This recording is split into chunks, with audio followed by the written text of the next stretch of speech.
Continuing to eh. 2024, sir. Yes. Oo. Naghahanap kasi ako ng pera eh, para hindi na ako pupunta sa inyo. So I'm trying to look for funds already now para I can already commit to Secretary Brasco. Di ba, But sir? this will, Yes. since hindi nila nagastos about 2.2 billion, this will form part of continuing. Correct? Yes, Your Honor. And then the continuing, pwede namin tanggalin, lagay namin sa kanila. Continuing siya in the sense na dapat na obligation. There, sir. That is continuing. Ito kasi is for 2024. So, Correct. diba, ang ating realignment usually on the current year lang siya. Oo, oo. Hindi, pero hindi nagalaw eh. Actually, none of this project and the total of this project, even in Tacloban, di rin nagalaw, diba? Wala po, sir. So, it's about 2.2 billion. Lahat-lahat na In unexpended. 2024, sir, kasi ma-revert na yun. In 2025, pwede siya continuing. Kasi ang policy, sir, namin, kasi usually, TIEZA is a non-asking corporation. But So, this is subsidy eh. This is a subsidy. This yeah, is not part usually, of the- sir, ano yan, congressional insertion. Yes, correct. Yeah, they don't request for us for a government subsidy. Oo. Kasi they have their corporate funds. Yes, yes. Itong congressional initiative, no, becomes a subsidy, even though it's Yes, an sir. initiative. Yes, sir. But since di naman nagastos to, maki-carry over to for this 2026. Sir, I think we will consult first our legal service on that. Yan, nahanap ko 2.2 billion na. Oh, para malagay ko na, para makakommit. I want to commit kasi to Secretary for Kaya naghahanap na, para hindi na kami ni Senator Ligarda maghahanap pa sa ibang mga funds. No? So we're looking for existing funds so we can already commit. So dalawa na yun.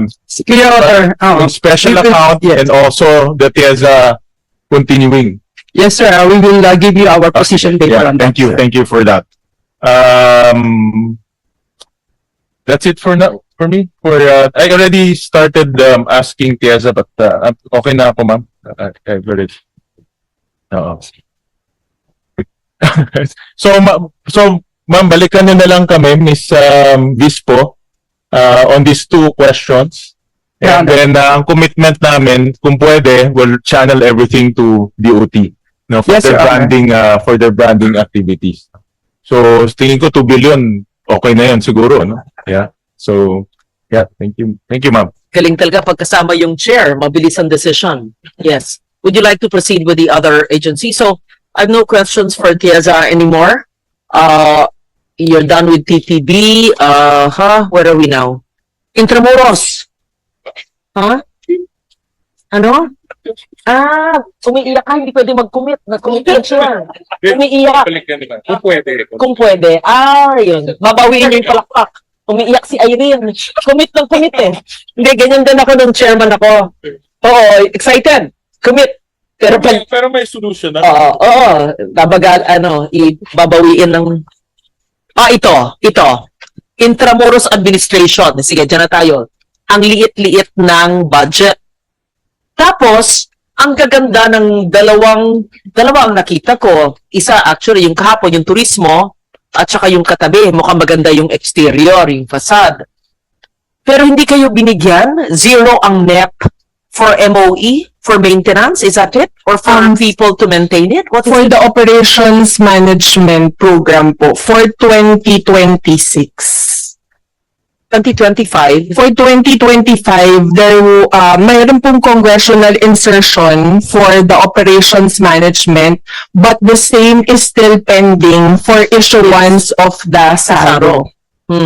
So how is it possible, Mr. Chair, that structures are built for that beautiful adaptive reuse? I'm sure you've been to the Centro Turismo and the one beside it, what do you call it? Miseo de Intramuros Oo. and for the And Intramuros. these were privately funded. So that's very creative, Madam no? Chair. Oo. IA and the First Lady, or is OP that did it?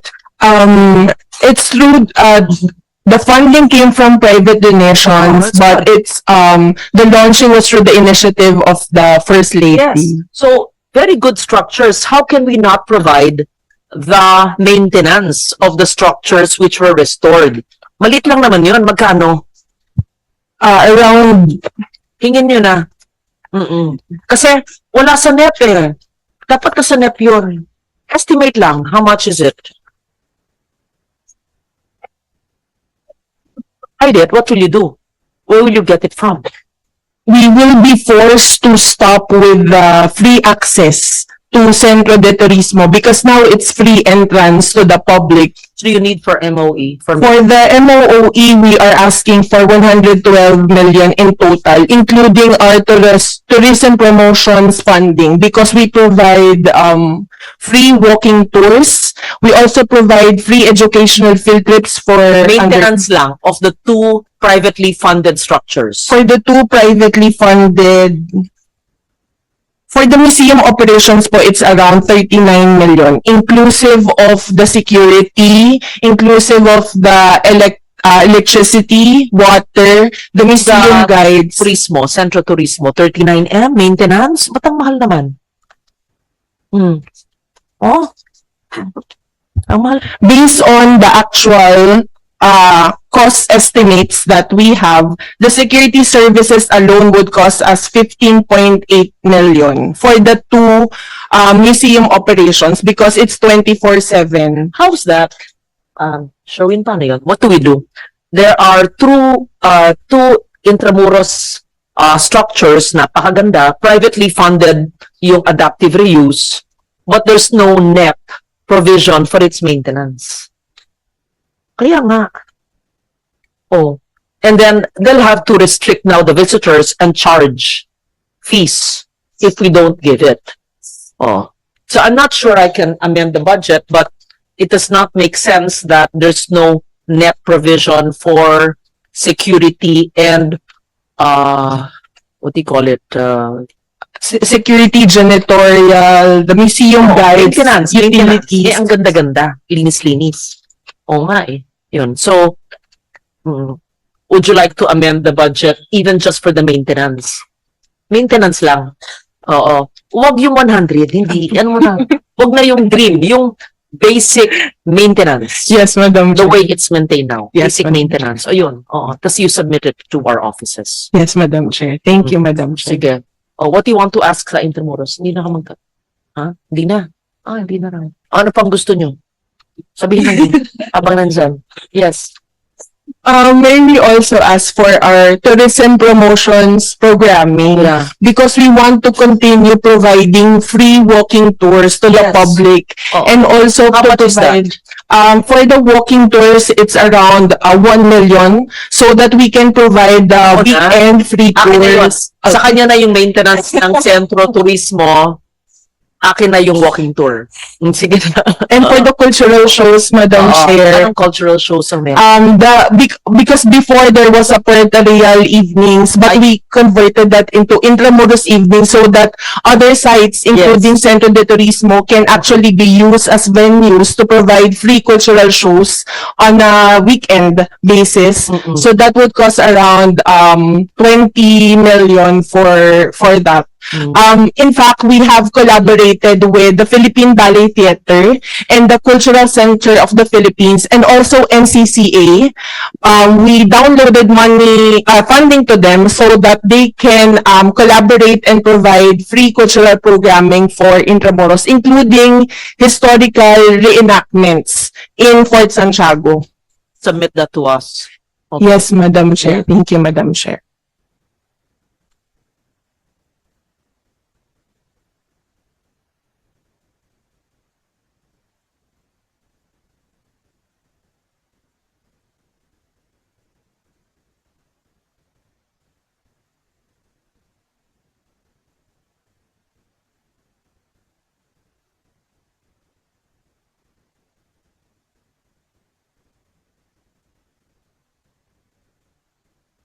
Okay, kindly submit that. The cultural programs. I funded it long ago eh. Yung Puertorial evenings, binuhay ko. Tapos, pag walang congressional insertion, wala na naman. For this year, Madam Chair, you also funded it Meron. our Intramuros evenings, but I think we have already received the funding through the special allotment release order, so we're able to provide, yes, Okay, Madam nice. Chair. And promote it so that naman hindi masayang. Para Yes, makasama ng Madam tao. Chair. Oh, yun muna. Just a quick question lang about, kasi napupunta ako doon eh. And then, I'm not very familiar. Minsan may mga private establishments, may mga government offices. Ano ba yun? Everything is owned by government? It's mixed, Mr. Chair. There are certain properties which are owned by the government, and then there are also properties which are privately owned. Okay, okay. And there's no plans for government to acquire everything so that we can invest in that facility? Parang one complex na? Lahat ng for sale from the private sector, isubmit nyo. Then maybe he can fund one or two. The one right beside NCCA, the National Commission on Culture, it's owned by TUCP. According to IA, it's being sold. Am I informed? We're not sure, ma'am. No, It's I heard it's, or I learned. no, ma'am. There was a conversation about exploring the possibility of acquiring the private properties which currently have informal settlers. Oo. But we have yet to explore that Okay. initiative with the private lot owners. But acquiring the property would make it easier for DSUD and IA to proceed with the relocation of the informal settlers. Maganda yung tanong niya. Kindly submit all the privately owned land with informal settlers at kung kaya, even just one or two. Big is the complex? Or how big is the, The entire world district is around 67 hectares. and then how many parcels of land are private inside that 67? I will have to check with our 67 and then there are private parcels of land, diba? Inside. I would assume ganun siya. Kasi may mga informal settlers rin. There are 10 private properties which currently have informal settlers, And then who owns the land? Private? different private owners, That's government. not government. Okay. So, based on our current profiling, there are around 1,500 informal settlers in 10 private properties. And there are private properties which are very near IA-managed sites, including Plaza San Luis, which is just across San Agustin Church, which is a World Heritage Site. And under the UNESCO rules, we have to provide protection to San Agustin being a World Heritage Site. And also Intramuros is actually tentatively listed because we're also applying for that official inscription for Intramuros as a World Heritage Site. So in order to secure that official inscription, we need to show that the Intramuros administration is capacitated to secure and ensure the preservation and conservation of the entire walled city. Sayang kasi because it's one of the, I think part of that cruise trip that comes in, part of their tour package is to visit the Intramuros complex or Intramuros city. Yes, Mr. Chair. And then, but if you go there, nakapunta na ako a few times, may mga informal settlers, may mga private establishments, it's not as it's organized but not completely yung pwede kang maglakad because bigla nilang merong parang may magulo dito, magulo diyan. No?